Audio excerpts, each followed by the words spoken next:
بسم اللہ الرحمن الرحیم۔ السلام علیکم۔ سینئر صحافی سلیم صافی روزنامہ جنگ کے کالم میں لکھتے ہیں، مولانا فضل الرحمان کو لوگ مصالحت، جوڑ توڑ، اتحادوں اور ساز باز کے حوالوں سے جانتے ہیں، لیکن یہ تصویر کا ایک رخ ہے۔ تصویر کا دوسرا رخ یہ ہے کہ مولانا فضل الرحمان نے اپنی سیاست کا آغاز جیل سے کیا۔ ان کے مقابلے میں درخواستی گروپ میں علماء کے بڑے بڑے نام موجود تھے، لیکن جوانی میں انہوں نے ان کے مقابلے میں اپنی قیادت کا لوہا منوا کر علماء کی واضح تعداد کو اپنا ہمنوا بنایا، اور آج وہ علماء کی سب سے بڑی جماعت کے سربراہ ہے۔ مولانا فضل الرحمان قابل فخر حد تک بہادر بھی ہے۔ ان پر 4 خودکش حملے ہوئے جن میں وہ بال بال بچ گئے، لیکن ان سب کے باوجود گھر میں نہیں بیٹھے۔ کسی اور لیڈر کی زندگی کو اس قدر خطرات لاحق ہوتے تو وہ شاید گھر سے بھی نہ نکلتا، لیکن مولانا ایک لمحے کے لیے آرام سے نہیں بیٹھے، اور خیبر پختونخوا سے لے کر بلوچستان تک یا پنجاب سے لے کر سندھ تک ہر جگہ عوامی اجتماعات سے خطاب کرتے رہتے ہیں۔ مولانا جوڑ توڑ کے لیے مشہور ہیں، لیکن ڈٹ جانے کا فن بھی بدرجہ کمال جانتے ہیں۔ جنرل ضیاء کے مقابلے میں مارڈی کا حصہ رہے اور عمران خان کی حکومت میں تنہا اپوزیشن کا کردار ادا کیا۔ مولانا مدارس اور مولویوں کے مفادات کا خیال رکھتے ہیں اور ان کی آواز بنے رہتے ہیں، لیکن سیاسی رفاقت اور دشمنی دونوں کو نبھانے کا فن بھی خوبی جانتے ہیں۔ مولانا موجودہ مقتدر سے باوجود اس کے ناراض ہے کہ اس نے ان کے سب سے بڑے سیاسی مخالف عمران خان کو اندر کیا ہوا ہے۔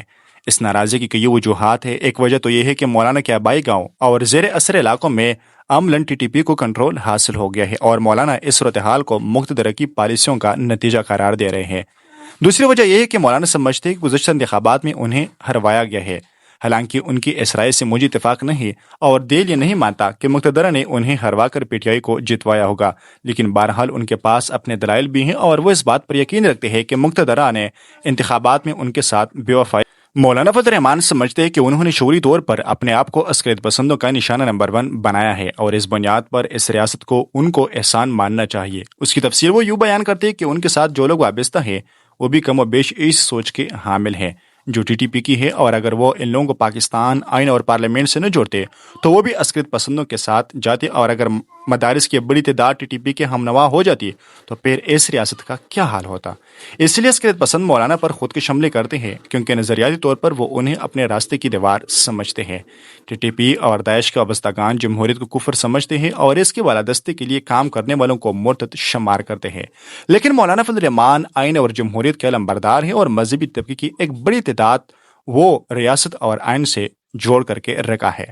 اس لیے داڑھی اور پگڑی کے اشتراک کے باوجود عسکریت پسند بغیر داڑھی کے سیاستدانوں کے مقابلے میں مولانا فضل الرحمان کی جان کے زیادہ در پہ ہے۔ چند روز قبل مولانا فضل الرحمان نے پنجاب میں ایک جلسے سے خطاب کرتے ہوئے مذکورہ تناظر میں تقریر کرتے ہوئے مقتدر سے گلے شکوے کیے اور ان کے کردار پر انگلی بھی اٹھائے۔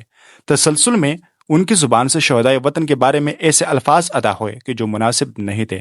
ایک طالب علم کی حیثیت سے خود میں نے بھی انہیں نامناسب قرار دیا، اور اگر مولانا وہ الفاظ نہ کہتے تو بہتر ہوتا، لیکن جو رد عمل ظاہر کیا گیا اور جس طریقے سے زیادہ ظاہر کیا گیا وہ نہایت افسوسناک تھا۔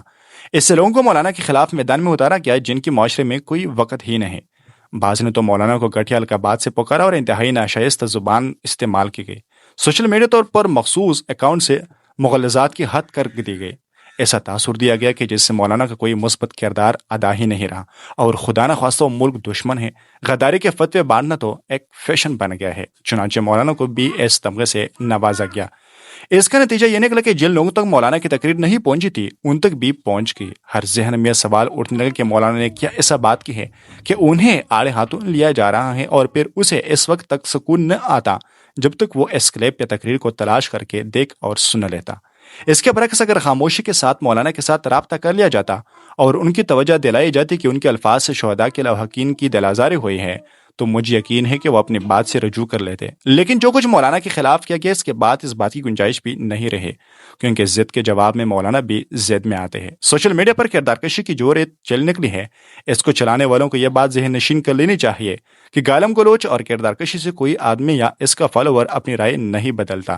رائے دلائل، شواہد اور مخلصانہ نصیحت سے بدلی جاتی ہے۔ یوں کردار کشی کی مہمات چلانے سے اس کو چلانے والے کی شاید تسکین ہو جاتی ہے، لیکن مخاطب کی صحت پر کوئی اثر نہیں پڑتا۔ مولانا کے جتنے فالوورز کل تھے اتنے آج بھی ہے، ان کی پوزیشن اور حیثیت جو کل تھی وہی آج بھی ہے۔